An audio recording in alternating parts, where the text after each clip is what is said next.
Hi, let's puree some mangoes and peaches for my baby today. You will need a cutting board and knife, measuring cup and vegetable peeler, ice cube trays or jars, I used both, a steamer and blender, this is a 2-in-1, milk of choice, and your fruit or vegetable of course.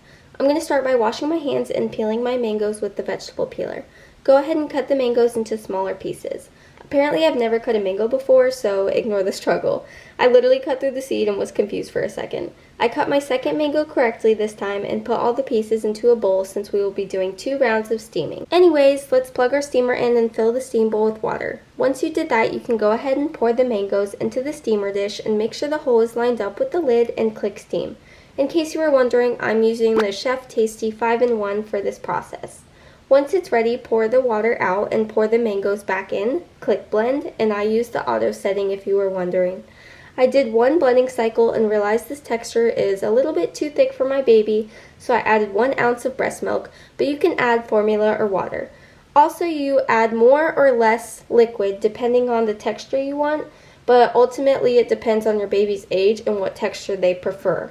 I grabbed my heart ice cube trays and filled them up with the mango puree. This makes things easier when you can just grab a cube and heat it up or mix it with other puree cubes you made for a mixed dish. Once that was done, I went ahead and put everything in the freezer to get firm. Now let's repeat the process for the peaches. Peeling the peaches was a little bit complicated, but my advice is to get peaches that maybe aren't quite ripe yet. 2 of my peaches ended up being suspicious, so we're making 4 instead of 6. Pour them into the steaming dish and steam them. Pour them back into the container, add your milk or water, and blend them into your desired texture. I then poured them into star ice cube trays.